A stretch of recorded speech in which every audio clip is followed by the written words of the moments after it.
Hello students, lesson Understanding the Livelihood Vulnerability Index. The main chapter of today's lessons are to define the core of livelihood and vulnerability index components such as socio-demographic profile, livelihood strategies and social networks, health, food and water.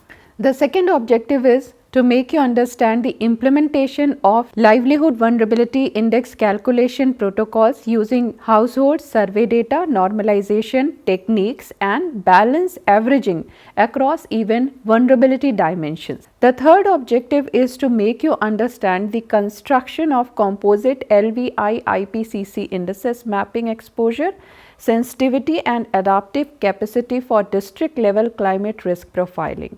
And the fourth objective is to compare the livelihood vulnerability indices applications across households dependent on agriculture, fishing communities at the coast, pastoralist communities, etc. with the help of case studies all across the India. And the last and the fifth objective is to assess the methodological strengths, limitation and consideration of livelihood vulnerability index along with its integration with planning framework focusing on adaptation. So students, let us start the discussion. The Livelihood Vulnerability Index developed by Han et al. Is a composite measure that helps to assess household susceptibility to climate variability and extremes by taking into consideration 7 livelihood dimensions. This index proves to be particularly helpful for geography students, enabling them to analyze different regions, especially monsoon-dependent agrarian landscape and rural areas. Grounded in Chambers and Conway's sustainable livelihood approach emphasizing 5 capital assets: human, social, natural, physical, financial and IPCC's vulnerability framework, decomposing risk into exposure, sensitivity and adaptive capacity. LVI operationalizes these concepts using household survey data accessible even in data scarce region characterizing 72 least developed countries and India's 640 climate vulnerable districts. Students, the vulnerability of the masses depends upon the prevailing livelihood arrangements. It enables the policymakers to profile the climate vulnerable groups and focus on the interventions. An example is in mountainous areas where livelihood vulnerability index can emphasize on low accessibility to markets or steep slope which hamper agriculture or on lack of water. In the coastal areas, it might expose susceptibility to cyclone, tidal debacle and coastal erosion. In dry areas, livelihood vulnerability index can be water focused and put an emphasis on the reliance on climate dependent livelihoods such as raising livestock. The key points of the index of livelihood vulnerability is the first, a step-by-step explanation. LVI has a strong point in the fact that the component of LVI are comprehensive. All of the large components reveal information of a critical area of household and neighborhood vulnerability. In this context, socio-demographic profile is most important. This element is used to measure the predisposition traits of households as they affect their vulnerability. What are the key factors of this?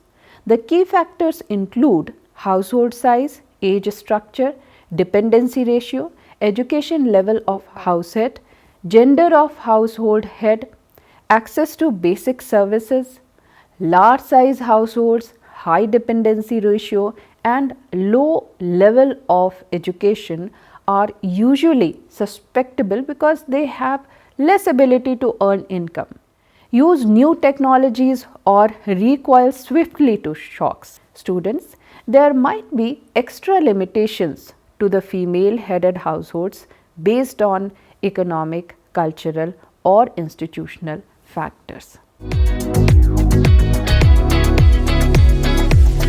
Now, let me explain to you the livelihood strategies. Livelihood strategies are defined as the variety and breadth of activity that are performed by the households to earn their living. What are the indicators?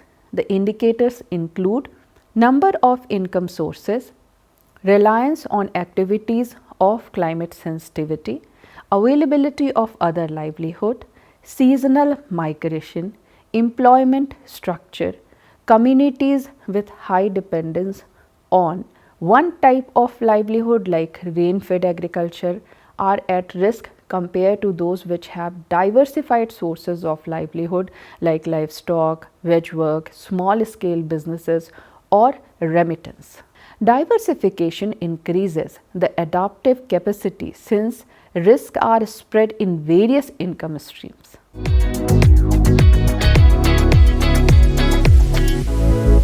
Let me explain to you the first aspect, that is health. Health is one of the essential aspects of human well-being and a significant measure of vulnerability. The significant indicators of health aspect are frequency of illness, access to health service, sanitation facilities, access to health care professionals, high chronic diseases. Students, disease decreases output, high health costs and diminishes adaptive capacity.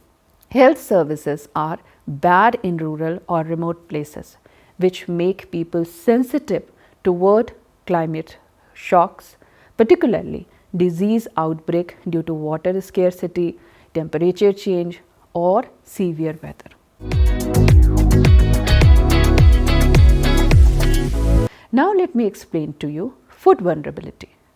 Food vulnerability is directly connected with food security, especially an agrarian economy.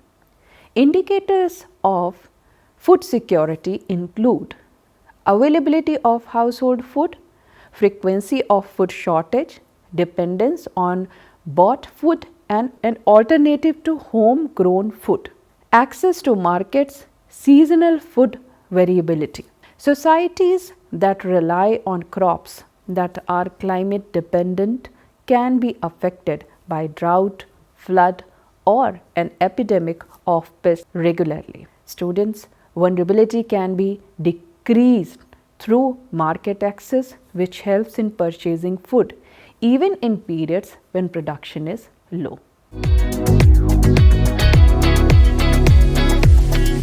Students, now let me explain to you the Livelihood Vulnerability Index methodology.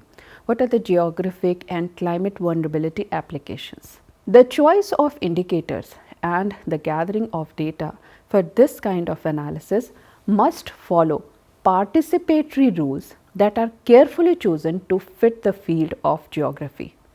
To gather time-sensitive climate exposure variables during household survey, for example, n is equal to 120 minus 200 per village cluster, a 7-day recall period is very much required for this particular assessment.